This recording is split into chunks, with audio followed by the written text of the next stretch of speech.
Tonight on Reporting Scotland. New powers for head teachers. The government announces plans to radically change the way schools are run. Our guiding principle for the way our schools are run is simple. Decisions should be taken at school level. That will be the presumption, and we will place it at the heart of this review. Also on the programme, the nephew of the man on trial for the murder of Surjit Singh Chokar tells a court he heard his uncle confess to the crime. Ebola nurse Pauline Cafferty faces a misconduct hearing over claims she failed to ensure doctors had correct information about her condition. Take the bus to help the planet. A new report says we must do better to cut greenhouse emissions from transport. And can Celtic beat the might of Barcelona? We're at the Camp Nou ahead of tonight's Champions League match.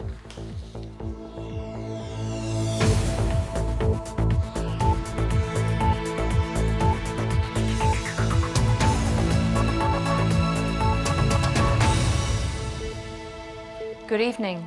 The way schools are run in Scotland could be set to change fundamentally.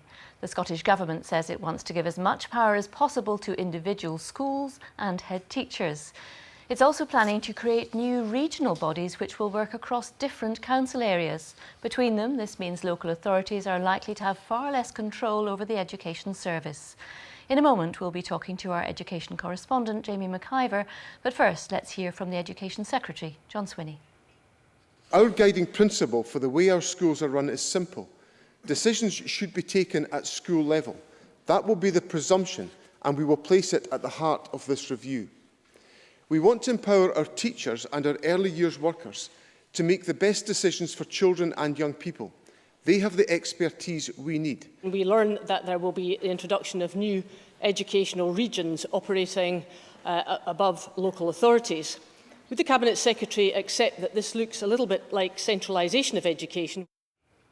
Well, our education correspondent Jamie McIver is at the Scottish Parliament now. Jamie, just how radical could these changes to our schools be? Potentially very significant, Sally. Now, first of all, let's talk about the things which John Swinney has ruled out. He says there will be no moves towards grammar schools or selective education in Scotland, or no moves towards formally allowing schools to opt out of local authority control. But don't be put off by the moderate language which John Swinney is using. We could potentially be talking about radical changes indeed, especially when it comes to the role of councils. Now, the Scottish Government would see this as a form of devolution to schools. They would argue that by empowering teachers and head teachers, they're more likely to do what's best for that school to help raise attainment in that area. What's right for one school may not be right for a school somewhere else. At the same time, there is this question of the regional education boards to encourage schools in different council areas to cooperate and work together. Now, the question here is what role is left for local authorities? And in this review that's going to be carried out now, it's really going to be for councils to make the case for the powers they need to retain. So what sort of powers could schools and head teachers get, and what's all this going to mean for parents? But all this is very much up for discussion now, Sally. One possibility would be schools getting even more control over their budget. Head teachers could be in a position to take more decisions about just what subjects should be available on the curriculum in a particular school, even maybe decisions about school opening hours. All that sort of thing may be up for discussion now. And with that goes the important question of just how to ensure that schools remain accountable both to parents and the wider communities they serve. Jamie, thank you very much for that. A man has told a court that his uncle confessed to the 1998 stabbing of restaurant worker Surjit Singh Chokar in Wishaw. Andrew Coulter said Ronnie Coulter told him what he'd done the night Mr Chokar died. Ronnie Coulter denies murder. Andrew Black reports from the High Court in Glasgow. This was Andrew Coulter's second day of evidence. He previously told the court that he and his uncle were involved in the theft and cashing of a gyro cheque belonging to Mr Chokar. Concerned the police would be called, Andrew Coulter said he, his uncle and another man, David Montgomery, went to see Mr Chokar in Overtown Wishaw on the night of November the 4th, 1998. The court heard a scuffle broke out in which Andrew Coulter hit Mr Chokar with a homemade bat before the men left the scene. Today, Andrew Coulter told the court that later that night he was at his uncle Ronnie's flat. Prosecutor Alex Prentice QC asked him, how did he appear? Andrew Coulter replied, "I don't know how to describe it, shaken." Mr Prentice then asked Andrew Coulter, "Did your uncle say anything to you?" He answered, "Aye, that he had stabbed Choker."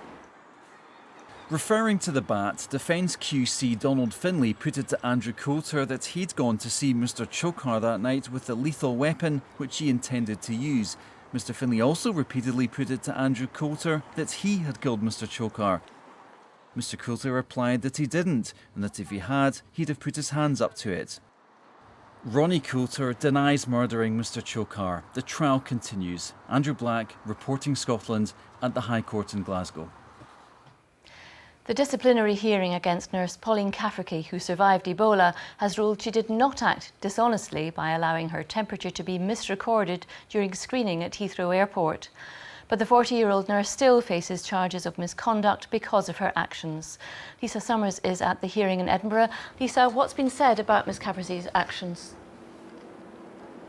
Sally, Pauline Cafferty arrived back in the UK exhausted. She'd worked a night shift before travelling back home from Sierra Leone. When she arrived at Heathrow, the screening area was described as chaotic and disorganised. And although her temperature had read at 38 degrees, enough to warrant medical intervention, somebody in her team had written it down on her screening form as being 37 degrees that allowed her to continue.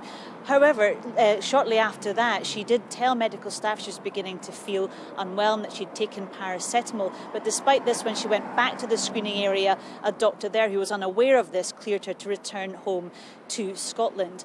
Now, the panel here, the conduct hearing, has agreed that she didn't act dishonestly in not declaring that she had an elevated temperature. However, the representatives from the NMC have argued that she should still be found guilty of misconduct because she did put the public at risk. And what has Ms Cafferty's lawyer been saying? Well, Pauline Cafferty's lawyer has been saying that she should have been treated as a patient from the moment she arrived back at Heathrow Airport, and it was up to members of Public Health England to ensure that the temperature checks were done properly and that she was cleared to travel back to Scotland. That wasn't Miss Cafferty's responsibility. And she said despite the chaos of everything that was going on, Miss Cafferty had disclosed to medics that she was feeling unwell and had taken paracetamol. She also said her unblemished record over many years demonstrates that she was her judgment was impaired because of the early symptoms of Ebola. However, the panel have now retired to consider the arguments made by both sides, and the hearing will continue tomorrow. Lisa, thank you very much indeed. Scotland is ahead of the rest of the UK in tackling greenhouse gas emissions, according to a new report from the Committee on Climate Change. But it says the reductions were largely down to the relatively warm weather last winter and adds that in some areas schemes are largely failing to deliver. Our environment correspondent Kevin Keane reports. They run on hydrogen and create no damaging emissions. But these buses are 4 times more expensive than conventional ones. Thank you. Aberdeen has the UK's biggest fleet of hydrogen buses, but without grants, this quieter technology simply wouldn't be commercially viable.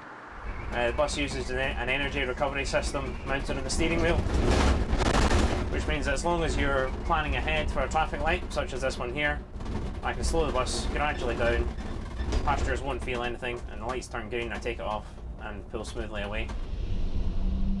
This is one way of tackling emissions from transport, but with just 10 buses, it's a small-scale answer to a big problem.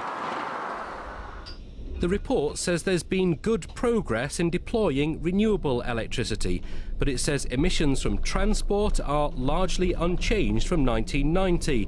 And in agriculture, emissions reductions have been slow, with a reduction in the amount of new forest planted.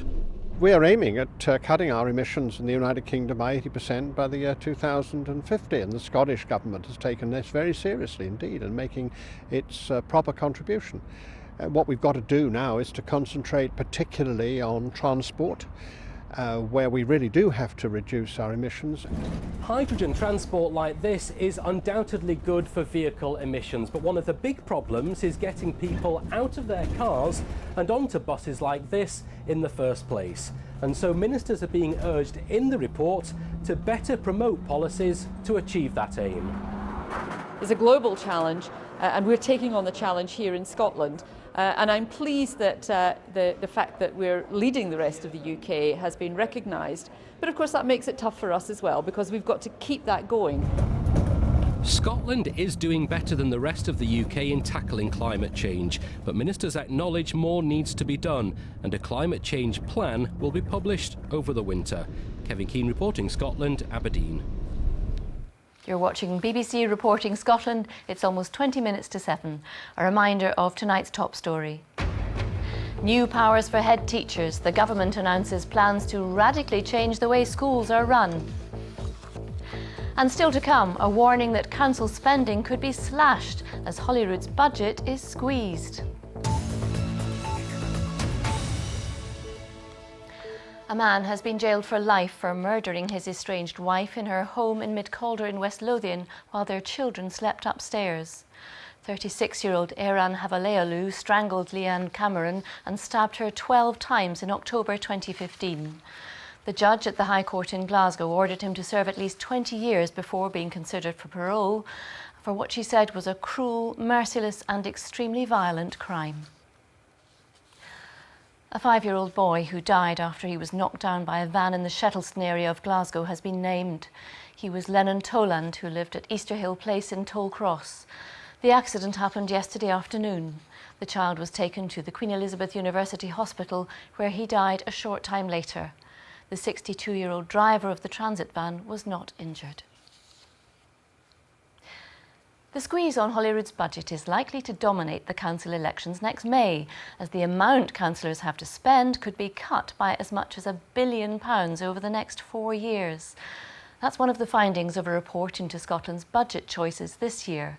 It warns that MSPs face tough conditions on what can no longer be afforded, while health and other priorities take a larger share of the money available, and as new powers come to Holyrood.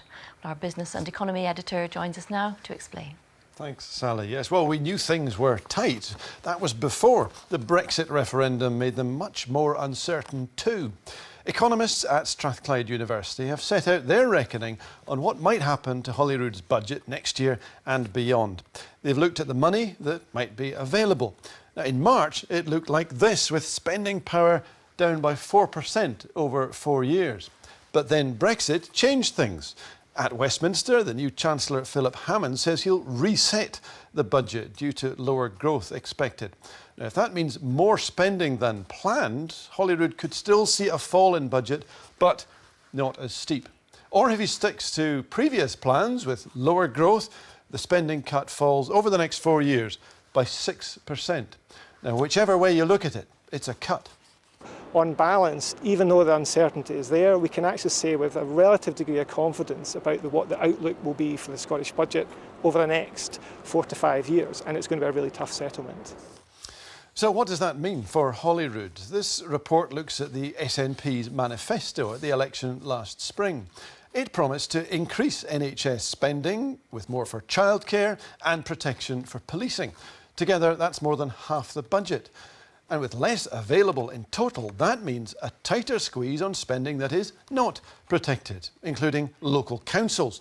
They could see a cut of at least 10% and up to 17% when they've already seen reduced grants and years of council tax freeze. With elections in 8 months, that ought to focus minds on how much will have to change. The school budget reforms set out today by the Scottish Government demonstrate just how significant that change could be. And along with all of that, Holyrood's getting almost full control over income tax. The Scottish Parliament will soon be responsible over the next few years for up to 50% of its own budget raised by revenues that are collected here in Scotland. £3 billion worth of welfare powers coming down the line with new commitments and new challenges around administration there as well. So pulling all of this together, the context of uncertainty around the economy, a fragile Scottish economy relative to where it was a couple of years ago, and the transfer of all these new powers make it actually a really challenging time to go through this quite significant fiscal change. Now, to get its budget approved, the SNP has to gain support from some opposition MSPs. There's a blame game, perhaps a rough wooing, but after this warning, there have to be choices.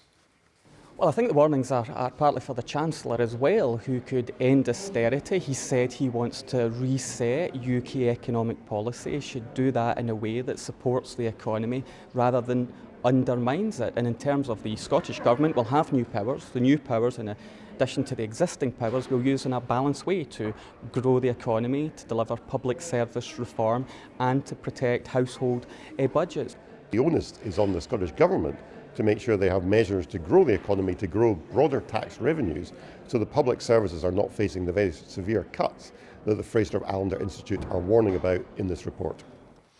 Well, a lot of this depends on what Philip Hammond, the Chancellor, does. His autumn statement is on November 23rd. Derek Mackay's draft Scottish budget should be in the following month. Legislation has to be moved swiftly through Parliament, with new powers coming to Holyrood with the start of the financial year next April. And those council elections are in May. A big debate about the shape and reach of government in Scotland starts here. Sally. Thanks, Douglas. Now here's Gary Robertson with details of tonight's Scotland 2016. So the worst case scenario from today's Fraser of Allender figures would see public services north of the border badly hit. Even the most optimistic projections would see the Scottish budget reduced. So tonight, I'll ask a panel of politicians where the cuts might fall. Join me on BBC Two at 10:30. Debt levels on Scottish farms are now at their highest level since records began in 1972, according to Scotland's chief statistician. A survey of the main banks and lending institutions showed outstanding loans to the agricultural sector of over £2 billion. This year has seen delays in a new computer system for farm payments. A loan scheme has just been announced by the Scottish Government to help farmers affected by the delays. Now a look from other stories from around the country today. Judges in Edinburgh have begun hearing applications for private prosecutions to be permitted in two separate controversial cases. The family of 18-year-old Erin McQuaid and her grandparents, who died in the Glasgow bin lorry tragedy in 2014, want to prosecute the driver, Harry Clark. And the relatives of two young women killed by the vehicle driven by William Payne 4 years earlier want him to be charged. In each case, the Crown Office decided it was not in the public interest to prosecute the men. New York City police are trying to identify this man in connection with a possible hate crime attack on a Scottish woman at the weekend. The woman, a Muslim, was returning from sightseeing when her clothing was set on fire on Fifth Avenue. The Minister for Public Health and Sport has said the government is committed to assisting in providing mountain weather forecasts. The Mountain Weather Information Service has concerns that its public funding is at risk. Aileen Campbell told MSPs that talks are ongoing to build a resilient service for hill walkers and climbers. The Scottish writer Graham McRae-Burnett has been shortlisted for the Man Booker Prize for his Bloody Project, which is set in the Highlands. He's among 6 authors in the running for the prestigious award. McRae-Burnett's book is a psychological thriller set in a crofting community in Applecross in the 19th century. The winner will be announced next month. 70 Ur Wali statues are being put up for sale at auction tonight. The individually designed figures have been on show throughout Dundee and other parts of Scotland over the summer. Money raised from the bidding is going to the Tayside Children's Hospital.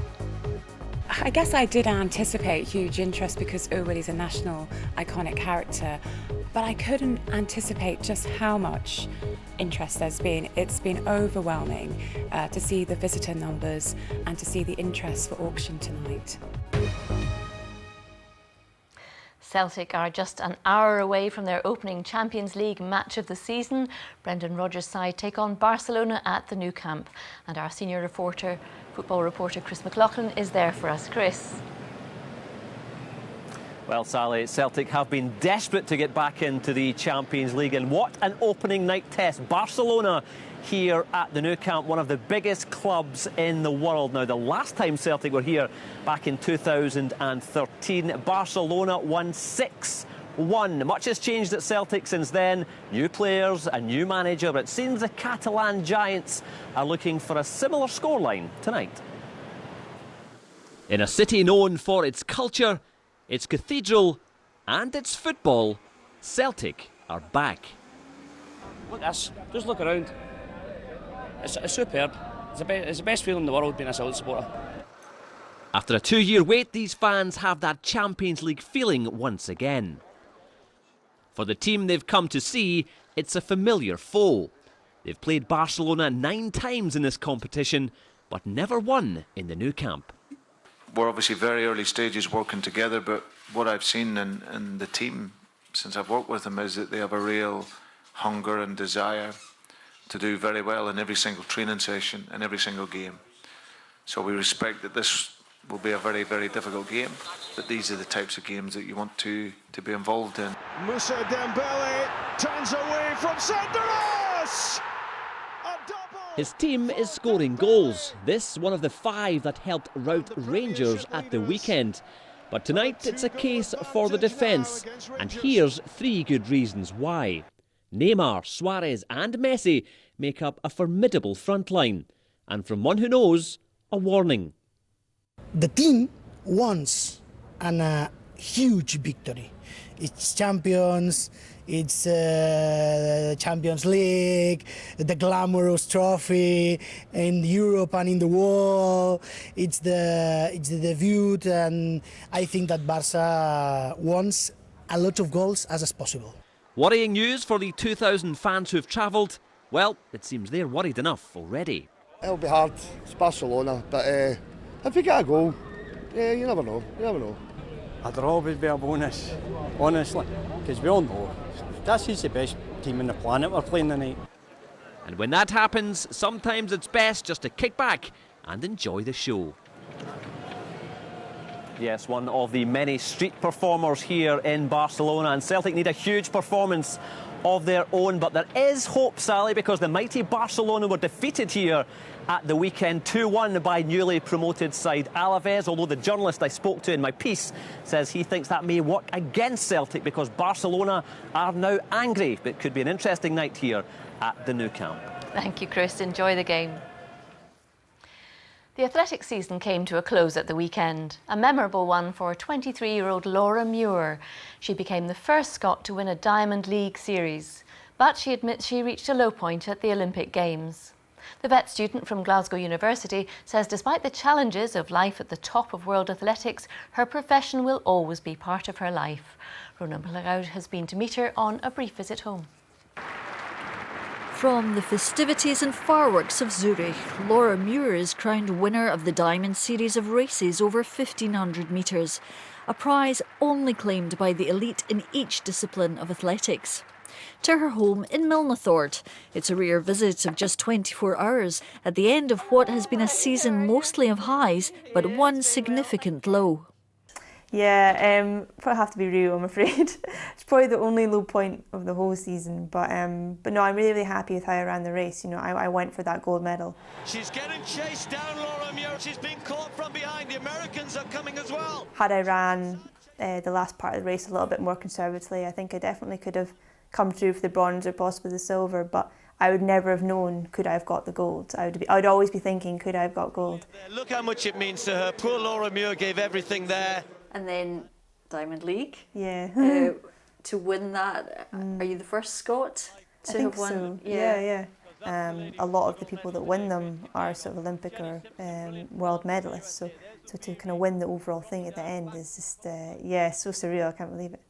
So you're at the very top of that world, and then you've got another world that you live in. What's happening with your vet studies? Yeah, so I finished 4th year just before Rio. I did my full-time 4th year.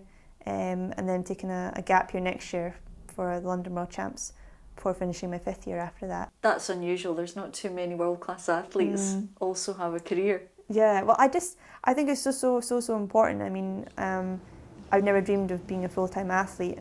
I need to keep my mind busy, and I think that's maybe a reason why I can sort of just switch off when I'm doing sessions and just sort of train so hard, is because I'm not thinking about it all day and not sort of tiring myself out, but over-analysing a session, as it were. So yeah, it just keeps on going, but I love what I do. And there's little time to relax, as she's now off for a 2-week vet placement in a dog sanctuary. Rona McLeod, reporting Scotland, Milnathort. Well, time to get the latest on the weather now from Christopher. Christopher, we've missed out on those high temperatures they've been enjoying in parts of the south of England. We're going to get them tomorrow? No. Incredible, though, for the middle of September. Thank you, Sally. We will see a few thunderstorms developing, though, all connected with that heat. There was some sunshine for us today. You can see on the satellite picture up the west coast, but for most of us, this band of cloud was the order of the day, with outbreaks of rain moving northwards. And now our focus is on some thundery downpours developing across the north of England and likely for the borders over the next few hours. Difficult conditions on the roads, a yellow be aware warning from the Met Office. That wet weather moves north in towards Aberdeenshire and the Northern Isles at the same time. Some further heavy outbreaks of rain across the southwest, but by the end of the night, most of that wet weather will have cleared away. It's largely dry and very mild. Across the central belt and south, temperatures holding in the teens and quite misty and murky once again around these North Sea coasts, and that will drift inland throughout the night and for tomorrow morning. So to start the day tomorrow, still a few showers across the north of Grampian pulling away. Elsewhere, largely dry, but actually fairly cloudy. There will be some sunshine on offer, but you'll need to be in the southwest really to see it. And here we'll see temperatures of 23, 24 Celsius, South Ayrshire, Dumfries and Galloway. Further east through the borders, the Lothians cloudy, misty and murky and cooler. And similar too across the good parts of Perthshire in towards the northeast. Across the northwest, some sunshine coming through for the Hebrides and west coast, albeit with a few showers. And some brightness too for Orkney and Shetland, but cooler compared with elsewhere. Rest of the afternoon into the evening, that low cloud, that mist and murk, fairly extensive as we head overnight into Thursday. And that means Thursday will be a murky start for eastern Scotland. Through the central part of the country, some early brightness and pleasantly warm by the afternoon. But you'll notice in the west coast some outbreaks of rain. So a bit of a three-way split really come Thursday. If you get the sunshine, pleasant. Elsewhere, less so. Friday, that wet weather will have cleared through towards the North Sea. Behind it, most of us are into those fresher, brighter conditions. Probably the best day of the week with some sunshine for many, but still wet for Shetland. That's the forecast for now. Thanks, Christopher. Now a reminder of tonight's main stories. Schools could be given substantial new powers under plans unveiled by the Scottish Government. It wants to devolve as much power as possible to individual schools and head teachers. It means local authorities are likely to have far less control over education. And the two hosts of the Great British Bake Off, Mel and Sue, will quit the programme when it leaves the BBC after the current series go to Channel 4. BBC News understands the corporation would have had to spend an extra £10 million a year to keep one of its most popular programmes. And that's all from Reporting Scotland. I'll be back with the headlines at 8 and the late bulletin just after the 10 o'clock news. Until then, from all of us on the team around the country, have a very good evening.